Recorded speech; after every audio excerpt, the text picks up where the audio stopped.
नमस्कार, कैसे हैं आप सभी। मैं त्यागीरामी आमरेश की कहानी उत्तर प्रदेश के बलिया से लेकर आई हूँ और प्रभु से प्रार्थना करती हूँ कि आप सभी स्वस्थ और सुरक्षित होंगे। इसी आशा के साथ कहानी की शुरुआत करते हैं। दिन बुधवार 24 जुलाई 2024, बुधवार और गुरुवार की दरमियानी रात बलिया के नरही थाना क्षेत्र में एआईजी और एडीजी पहुंच जाते हैं एक ट्रक लेकर, यानी कि ट्रक पर पहुंच जाते हैं। वो ट्रक की वहां पर लाइन लगी हुई थी। बलिया का नरही थाना का बरोली चेक पोस्ट है। वहां पर जैसे बाकी ट्रकों की लाइन लगी हुई थी, तो डीआईजी और एडीजी के ट्रक की वो भी लाइन में खड़े हो गए, लग गए।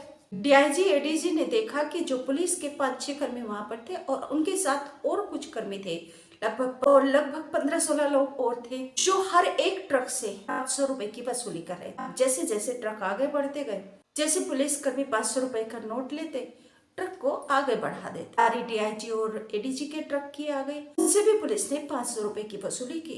पीएस अधिकारियों ने 500 रुपए का नोट उनको थमा दिया पुलिस कर्मियों को और आगे बढ़ गए। आगे बढ़ने के बाद वो आगे निकल जाते हैं। पुलिस वाले बेफिक्र थे, कोई नहीं, उनको तो कमाई हो रही थी। लेकिन कुछ ही समय के बाद, थोड़ी ही देर के बाद, एआईजी आजमगढ़ वैभव किशन और एडीजी जोन बनारस पीयूष मोडिया ये थोड़ी देर के बाद ही वापस लौट कर आते हैं और जो पुलिस कर्मी वहां पर 500 रुपए की वसूली कर रहे थे उनको धरपकड़ करना शुरू कर देते हैं।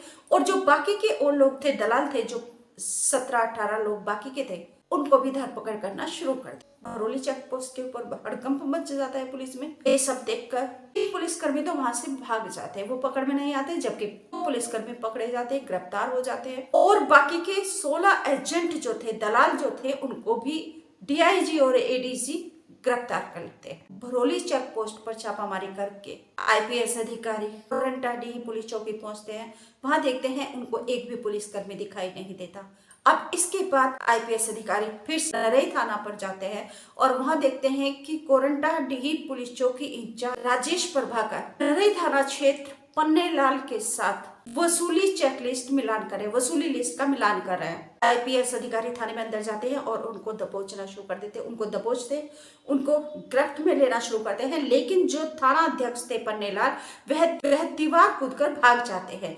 थाने की दीवार लगभग 7-8 फीट की, लेकिन उसको भी कूदकर वह भाग जाते हैं। पुलिस ने कार्रवाई की और जो सीओ सदस्य शुभ सूचित, नरही थाना अध्यक्ष पन्नेलाल और कोरंटाडीह चौकी प्रभारी राजेश प्रभाकर को सस्पेंड कर दिया। उनके खिलाफ कार्रवाई भी की है और उनको सस्पेंड कर दिया है। पूरे थाने को उन्होंने सस्पेंड कर दिया है, थाने को बर्खास्त कर दिया है। और जो थाना अध्यक्ष पन्नेलाल, सीओ सदस्य शुभ सूचित, थाना कोरंटाडीह चौकी इंचार्ज राजेश प्रभाकर को उनके खिलाफ मुकदमा दर्ज किया है। इन अधिकारियों को बर्खास्त कर दिया है, सस्पेंड कर दिया है। इसके साथ ही साथ आईपीएस अधिकारी एआईजी आजमगढ़ वैभव किशन और एडीजी जोन बनारस पीयूष मोडिया ने कार्रवाई करते हुए जो थाना में जो नाइट अफसर थे, सब इंस्पेक्टर, उनके ऊपर भी कार्रवाई की है।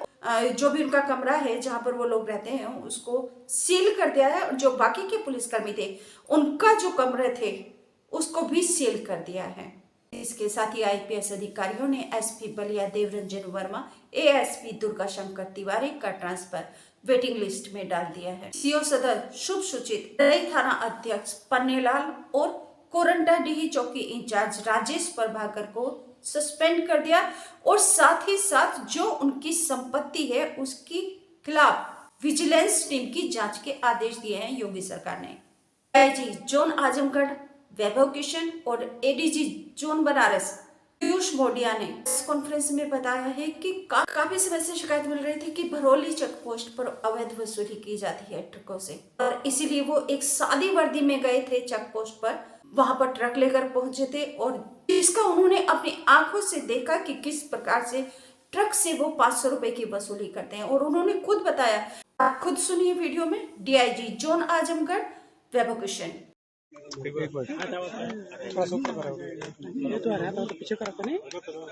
हाँ सर, आज थाना नरही में किस टाइप की कार्रवाई हुई है, बताइए। देखिए, कल रात्रि में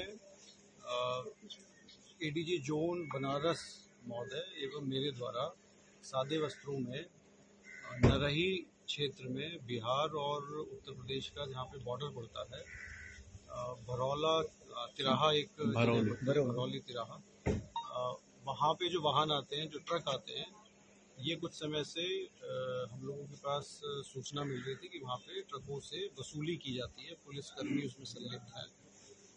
उसकी पहले रेकी की गई एडीजी जोन बनारस सर द्वारा और मेरे द्वारा संयुक्त रूप से, और फिर उसे अच्छे से प्लान करके उसमें रेड की गई।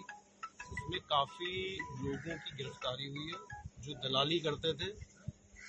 पुलिस के साथ मिलके 2 पुलिसकर्मी अरेस्ट हुए हैं, 2 कांस्टेबल्स अरेस्ट हुए हैं। 3 पुलिसकर्मी उसमें मौके से वो भाग गए। और उसी के आगे भरौली तिराहे के आगे जो कोरंटा डी चौकी पड़ती है, वहाँ पे भी हम लोगों ने चेक किया तो वहाँ पे भी अवैध वसूली की जा रही थी। वहाँ से भी मौके से एक सिपाही की अरेस्टिंग हुई है और एक प्राइवेट कर्मी, एक व्यक्ति थाने पे जो काम करता था, वो मौके से भाग गया। कुल मिला के 16 दलालों की गिरफ्तारी हुई है और 2 पुलिसकर्मियों की गिरफ्तारी हुई है। इसमें पूरे चौकी कोरंटा डी को सस्पेंड किया गया है और थाना प्रभारी नरही को सस्पेंड किया गया है। एफआईआर भी इसमें लिखी गई है जिसमें कि कई पुलिसकर्मी हैं और जो ये दलाल हैं इनके खिलाफ एफआईआर की गई है। करीब 37,500 रुपये बरामद हुए हैं, 14 मोटरसाइकिल बरामद हुई है और इस तरीके के तथ्य प्रकाश में आए कि ये लोग प्रति वाहन 500 रुपये वसूलते थे और एक रात्रि में करीब 1,000 वाहन जो है वो गुजरते थे। तो इसमें सख्त कार्रवाई शासन के निर्देश के क्रम में, माननीय मुख्यमंत्री जी के निर्देश के क्रम में और पुलिस महानिदेशक महोदय के निर्देश के क्रम में की गई है और आगे भी पूरी सख्ती से इस तरह की कोई शिकायत आएगी तो उससे निपटा जाएगा और एक स्वच्छ, साफ एक पुलिस प्रशासन जो है जनता को मुहैया कराया जाएगा। जिन ट्रकों से क्या जाता था? ये विभिन्न प्रकार के ट्रक थे, इनमें बालू, मिट्टी, कोयला भी कुछ ट्रकों में होता था। तो ये इस तरीके के ट्रक थे और इसमें जो है सख्त कार्रवाई आगे भी जारी है। सर, लगातार बॉर्डरों पर कैमरे लगाए गए हैं। अभी 2 दिन पहले बैरिया में माझी रोड में माझी के पास बिहार पुलिस बड़ी खेप में शराब पकड़ी है। तो आखिर में बैरिया से और बलिया से होके ही शराब ऐसे जाता है, तो क्यों नहीं बलिया? देखिए, उसे चेक कराएंगे, उसे भी चेक कराएंगे। हम लोगों ने काफ़ी सीसीटीवी कैमरे पुलिस में लगवाए हैं और अभी और प्रक्रिया वो सतत प्रचलित है। बहुत सारे केसेस हमारे सीसीटीवी से वर्कआउट होते हैं। बहुत सारे केसेस जिसमें करप्शन की शिकायतें आती हैं, वो शिकायतें रुक जाती हैं सीसीटीवी कैमरे लगवाने से। हम आगे भी सीसीटीवी कैमरे जो है वो लगवाएंगे और जहाँ पे भी इस तरह की शिकायत मिलेगी और टफ एक्शन। सर, इस मामले में कितने पुलिस कर्मियों पर एफआईआर हुआ है और कितने लोगों के ऊपर कार्रवाई, कितने लोगों पर कार्रवाई की? इसमें देखिए 2 पुलिसकर्मी तो अरेस्ट हुए और करीब 9 पुलिसकर्मियों पे 8-9 पुलिसकर्मियों पे एफआईआर हुई है और पूरी चौकी के लोग 8-9 लोग जो है वो सस्पेंड हुए कोरंटा चौकी। तो सर, अंतर प्रांतीय मामला है ये, क्या गैर जनपद की गैर प्रांत के भी लोग इसमें इन्वॉल्व हैं? अभी इन्वेस्टिगेशन में सारी चीज़ें आएंगी। ये जो ट्रक्स थे ये बिहार से आते थे। इन्वेस्टिगेशन में सारे पहलू जो है वो इन्वेस्टिगेट किए जाएंगे। हम लोगों ने इन्वेस्टिगेशन आजमगढ़ में एएसपी साहब को दी है, यंग आईपीएस अफसर हैं। अच्छी इन्वेस्टिगेशन हम लोग सुनिश्चित कराएंगे। ADG zone Banaras Piyush Modiya. Sir, Ballia के नरही थाना क्षेत्र में किस तरीके की कार्रवाई हुई है और कुछ पुलिस वाले को भी हिरासत में लेने की सूचना आ रही है?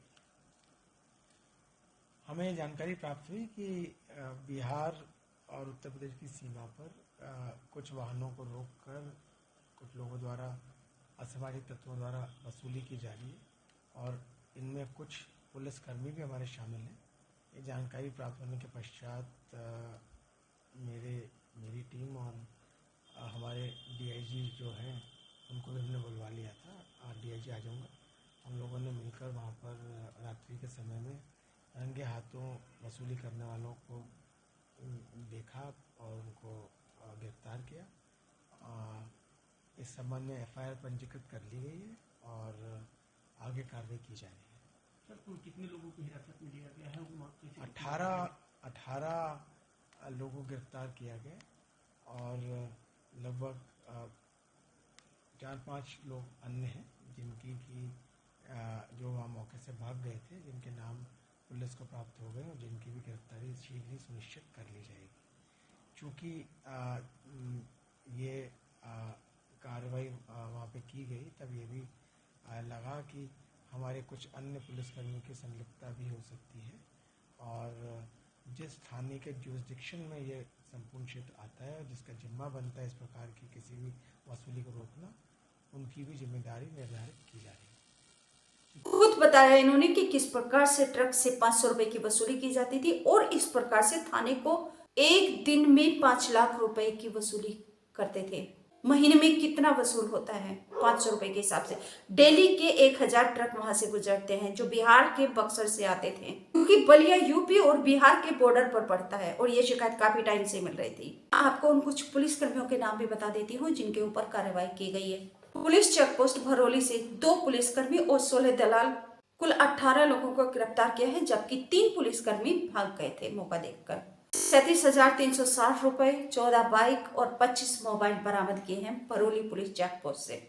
और अब इस मामले की जांच एसपी आजमगढ़ को दे दी गई है और थाने के जो 8 पुलिसकर्मी सस्पेंड किए गए हैं उनके नाम मैं आपको बता देती हूँ। Head constable Chandrajit Yadav, Ranjib Khan, constable Praveen Yadav, Satish Gupta, Pankaj Yadav, Kanchan, Dharmveer, constable Dharmveer Patel को सस्पेंड किया गया है। यानी कि इन 8 पुलिसकर्मियों को सस्पेंड कर दिया गया है और जो थाने में पुलिसकर्मियों के आवास थे उनको सील कर दिया गया है। जो नरही थाने के नाइट अफसर थे, sub inspector Mangla Prasad, head constable Vishnu Yadav, constable Haridayal Singh, Deepak Mishra, Balram Singh, Udayveer, Prashant Singh, driver Om Prakash Singh को भी सस्पेंड कर दिया गया है और जो वसूली में शामिल थे पुलिसकर्मी उनके आवास को भी सील कर दिया गया है। इस कार्रवाई के बाद बलिया के नए एसपी विक्रांत वीर होंगे, क्योंकि गुरुवार की देर रात को योगी सरकार ने आईपीएस अधिकारियों के 3 तबादले किए, जिसमें विक्रांत वीर को एसपी बलिया बनाया है, विजय ढुल को 112 का एसपी बनाया है और दिनेश त्रिपाठी को डीसीपी कानपुर बनाया है। अभी तक एएसपी और सीओ के पद पर किसी की भी तैनाती नहीं की गई है। जैसे योगी सरकार ने इस शिकायत के ऊपर, इस वसूली के मामले के ऊपर कार्रवाई की है, वैसे अगर हर एक शिकायत, हर एक पुलिस थाने के ऊपर कार्रवाई की जाए। और इसके साथ ही मैं तो ये निवेदन करना चाहती हूँ कि जो सस्पेंड है, बर्खास्त किए, ये ना करके अगर जांच आती है तो उनसे पूरी वसूली वापस की जाए, उनकी जमीन बेचकर, उनके घर बेचकर, या जैसे बुलडोजर है उनके घर पर भी बुलडोजर चलवाया जाए, क्योंकि कानून तो सबके लिए एक जैसा होना चाहिए, भेदभाव नहीं होना चाहिए। पुलिसकर्मी ये तो सीधा सीधा एक तरीके से लुटेरी पुलिस है, यानी कि वर्दी पहन के लोगों को लूटना। क्या फर्क है उनमें? जो ठग हैं, जैसे कि अलग अलग नाम है, कोई मिर्ची गैंग है, कोई खुजली गैंग है, कोई टक टक गैंग है, तरह तरह के भांति भांति के हथकंडे अपनाते हैं लूटने के लिए, दूसरों का छीनते हैं और भाग जाते हैं। तो पुलिस भी तो वही कर रही है। अभी एक पुलिस दरोगा है जिन्होंने 45 लाख लूटे हैं एक कारोबारी से। 93 लाख उनके पास थे तो 45 लाख लूट लिए, और कितनी बेशर्मी से वो मुस्कुरा रहे हैं जब उनको अदालत से वो बाहर आए हैं। और देखिए किस तरह का वर्कआउट है और क्या रिकवरी है, क्या ये विगत में 22 तारीख को एक घटना घटित हुई थी, जिसमें वादी द्वारा बताया गया कि कुछ अज्ञात लोग बस के अंदर चढ़े और उनके पास रखा 40 लाख के अराउंड जो कैश है वो लूट ले गए थे। उसी में एक मुकदमा रामनगर थाने में पंजीकृत हुआ और एक special team additional DCP Kashi zone के अंडर में गठित की गई, जिसके द्वारा ये सफल अनावरण किया गया है। इसमें सीसीटीवी फुटेज और सीडीआर कॉल डिटेल रिकॉर्ड्स के बेसिस पे कुछ अभियुक्त के नाम प्रकाश में आए थे, जिसमें 2 अभियुक्त गिरफ्तार कर लिए गए हैं। एक सब इंस्पेक्टर हैं यहाँ पे जो पोस्टेड रहे हैं, उनकी भी भूमिका संदिग्ध आई है। लगातार पूछताछ जारी है। इसमें 3 और अभी अभियुक्त हैं जो फरार चल रहे हैं। अभी इनसे 8 लाख के अराउंड कैश बरामद हुआ है, 2 असले और कुछ जिंदा कारतूस इनसे बरामद हुए हैं। ये जो इनका मोडस ऑपरेंडी है, उसमें वादी ने ये बताया था कि टोटल 93 लाख के अराउंड ये कैश इनके पास था, लेकिन जो लूटे गए पैसे थे वो सिर्फ 42 लाख कुछ के अराउंड धनराशि उनसे लेके गए थे। तो जो मोडस ऑपरेंडी इनकी सामने आई थी वो ये थी कि जो यहाँ पे इनका जो मुखबिर है, जो वहाँ पे वॉच करता है कि कौन कितने पैसे लेके चल रहा है, उनके पास जो टोटल धनराशि होती है वो कभी पूरी नहीं लूटते हैं। उसमें से सिर्फ आधी धनराशि लेकर के बाकी वापस कर देते हैं, जिसके डर से अगला जो है कंप्लेंट नहीं करता है।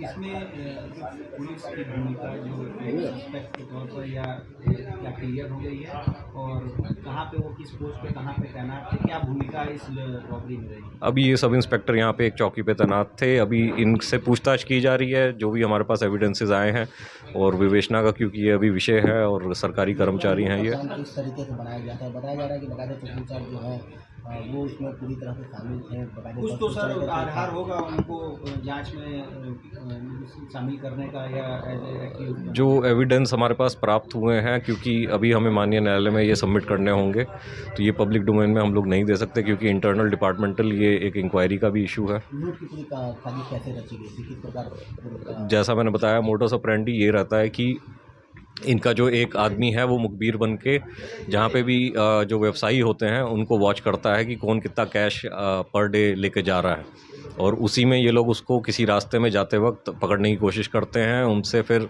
जो टोटल धनराशि है वो ना लूट करके आधी धनराशि या अराउंड 50% या 60% धनराशि अपने साथ ले जाते हैं। तो क्या बताते थे ये अपने आप को बताते हैं कि हम लोग क्राइम टीम है, हम लोग आपकी चेकिंग करने आए हैं, हमें संदिग्ध सूचना मिली है कि आप लोग कुछ अवैध चीज़ें लेकर जा रहे हैं। इनके पास असला भी है?